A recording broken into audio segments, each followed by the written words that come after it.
Il revient à ma mémoire des souvenirs familiers. Je revois ma blouse noire lorsque j'étais écolier.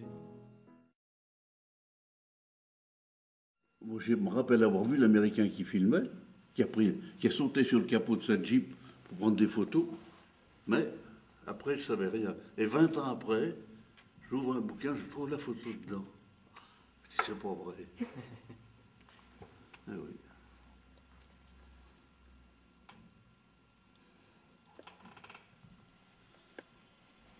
Alors vous êtes lequel sur la photo qu'il a? La libération du camp d'Alac, c'est-à-dire le 30 avril 1945. 30 avril 1945. C'était le 30 avril. Et la guerre a terminé le 8 mai.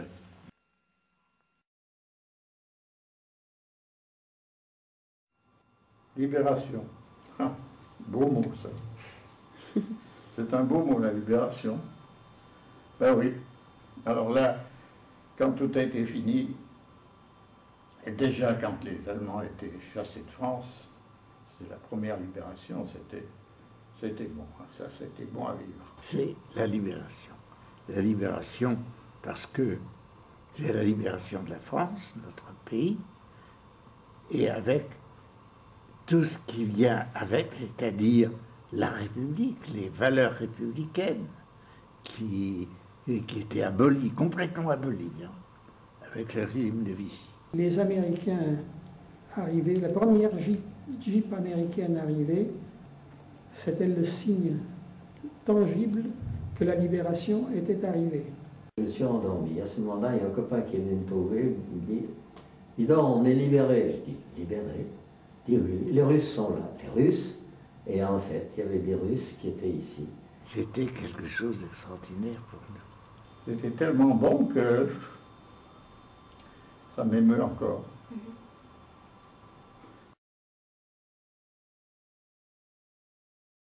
Le retour chez soi, c'était une réadaptation qui n'a pas toujours été facile. Songez que pendant 4 mois, on couchait dehors, ou dans des fermes, mais souvent dehors. On a fait des choses qu'on ne connaissait pas et qu'on ne referait pas. Se battre, tirer sur des gens, avoir peur sous un bombardement. Et ensuite, on se retrouve dans la vie civile. Alors, on revient chez soi, dans une ville où la joie règne parce que la libération est accomplie, la vie normale revient. C'est d'ailleurs, c'est étonnant le retour, puisqu'on parle de retour, c'est étonnant l'indifférence que j'ai pu constater. Alors, bon, il est certain que du fait que je paraissais, et que j'étais d'ailleurs en bonne santé, bon, les autres, puis je réponds, bon, pourquoi ils n'en parlaient non plus. Eux, ils étaient passés déjà à autre chose, ils avaient refait leur vie. Mais malgré tout, cette espèce d'indifférence que j'ai rencontrée m'a surpris, pesé, peut-être pas, mais surpris. Moi, je dirais, c'est un phénomène de solitude. Où j'ai pris contact avec la vie, 3 ans après. Pour moi, mon retour de déportation, c'est vrai que c'était un moment considérable dans ma vie. C'était après 2 ans passés sans nouvelles des siens, sans savoir si c'était devenu. Le retour pour moi, c'était après quelque chose qui m'a marqué parce que j'ai vu autour de moi les gens qui vraiment s'intéressaient à ce qu'on avait fait. Pas ce que j'avais fait moi, mais ce que nous avions fait et ce que nous avions vécu. Tout à fait à la fin de notre périple, les Russes ont fini par nous remettre à la frontière tchèque, à une espèce de troupe dont on ne savait pas bien si c'était des Anglais, des Français ou des Américains, mais à la façon dont un soldat avait le casque sur le coin de l'oreille, je me suis dit, ça doit être des Français.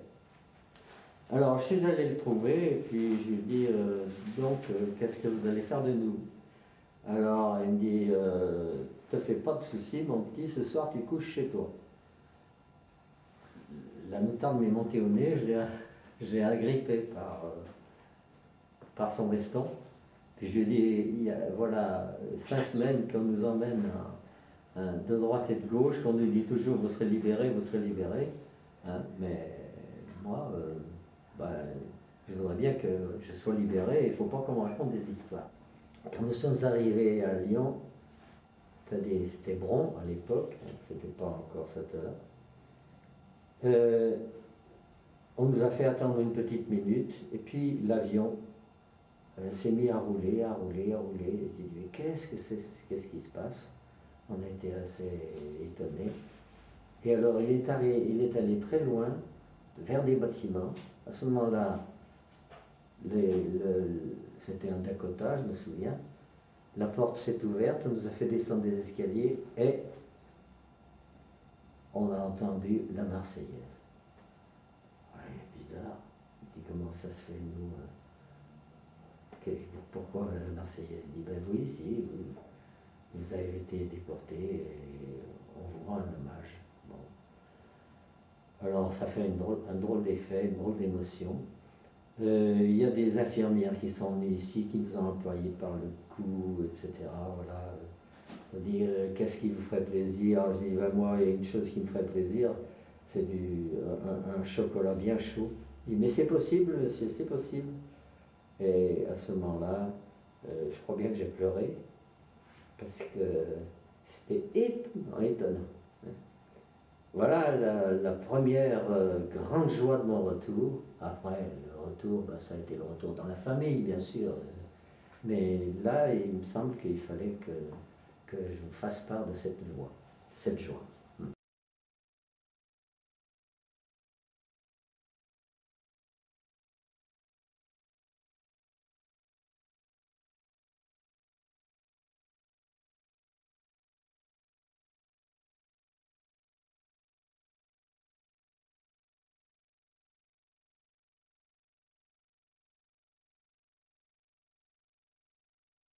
La joie.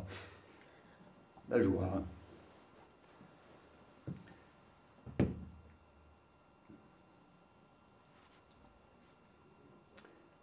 La joie, je la connais aujourd'hui. En même temps que regret. Ouais. Mais je peux dire que j'ai été effectivement privé de la joie par les événements que j'ai vécus. J'ai eu de la joie d'autres que mes parents, ça c'était considérable. Mais c'était complètement intérieur, caché au fond de moi. Dans la joie, il faut savoir la conserver. Parce que la joie, ça aide à vivre. Parce que dans la vie n'est pas toujours joyeuse. Il y a des moments dans la vie qui sont plus durs que d'autres. Il faut le savoir. La vie, c'est pas, on dit qu'elle n'est pas toujours en rose, c'est vrai. Il y a des moments qui sont des fois des moments pénibles, des moments difficiles. Nous avons eu vraiment des moments très difficiles. Mais à côté de ça, l'espérance donne une grande joie. Ce sont des moments que tout le monde connaît. La joie de la fin de la guerre, la joie d'épouser celle qu'on aime, la joie d'avoir des enfants, la joie d'avoir maintenant des petits-enfants. Je l'ai retrouvé aussi au lycée Lalande lorsque j'ai pu rencontrer des camarades qui partageaient mon espoir, c'est-à-dire mon opinion.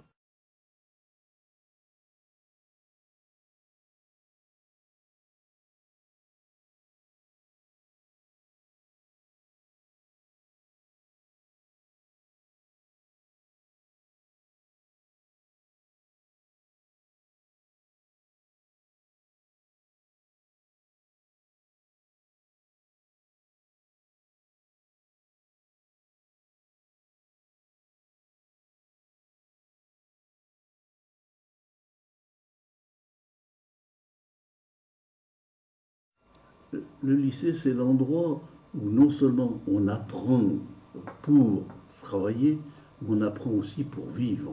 À l'époque où j'étais lycéen, n'allaient au lycée que les enfants de familles bourgeoises, ou en tout cas aisées. Au lycée, il y avait les fils de médecins, les fils de gros commerçants. Là, j'ai appris la prudence. J'ai appris la prudence au lycée. Ça fait partie des bonnes maisons. C'était des belles années. Ça a été des belles années, les meilleurs copains que j'ai gardés toute ma vie. La vie pour nous au lycée, elle était difficile et tout, mais on était, en dehors des questions de résistance, on était solidaires entre nous. C'est un des plus beaux mots de la langue française. Quand j'ai voulu m'évader, j'ai pensé à le faire seul, et puis ensuite je me suis dit que ce serait mieux de le faire avec lui. La solidarité, c'est pas de regarder comment va le voisin, et puis éventuellement de lui donner un petit coup de main. Ça va plus loin que ça. Mais c'est après la résistance que la solidarité a continué beaucoup entre nous. Quand on avait, je sais pas, une demi-boule de pain, pas une demi-boule, un quart de boule de pain à partager, on ne pouvait pas le partager en 10, donc on le partageait en 3. Mais on était quand même solidaires. Au lycée Lalande, il y avait une solidarité, mais on ne la connaissait pas. La solidarité, par exemple, de ceux qui savaient quelles étaient mes opinions et mon engagement, qui se taisaient. Je dois dire que c'est la solidarité, c'est sans doute elle qui m'a sauvé. Je vous montre là un document auquel je tiens beaucoup. Il y a ici une petite page de carnet sur laquelle un message est écrit au crayon à papier. C'est le dernier signe de vie de mon père. Il dit « Je suis avec John, qui était un de ses amis, et quelques autres de la région. Nous partons destination inconnue. Ça va, ne t'en fais pas. Bon baiser à tous. À bientôt. » Ça a été écrit à la gare de Compiègne, au moment où il partait pour le camp du Struthof. Et il a jeté ce papier sur la voie, où il l'a glissé entre les planches du wagon. Les employés, les cheminots, les employés du chemin de fer avaient l'habitude, après le départ de chaque convoi, ils inspectaient entre les rails, parce qu'ils savaient qu'ils allaient trouver des lettres. Donc cette lettre a été récupérée par un cheminot qui nous a écrit, et voici ici sa lettre. Alors il écrit « Madame, je suis employé à la gare de l'Est à Paris. J'ai assisté hier soir au départ d'un convoi de prisonniers partant pour l'Allemagne. 2 d'entre eux ont réussi à me faire passer des papiers. Je vous joins celui qui vous concerne. J'envoie l'autre à Thoiry.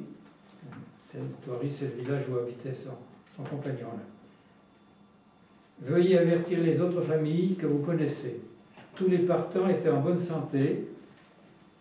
Et il signe courage, confiance, espoir, X. Parce qu'à l'époque, il y avait la censure, les lettres étaient ouvertes par la police ou par les Allemands.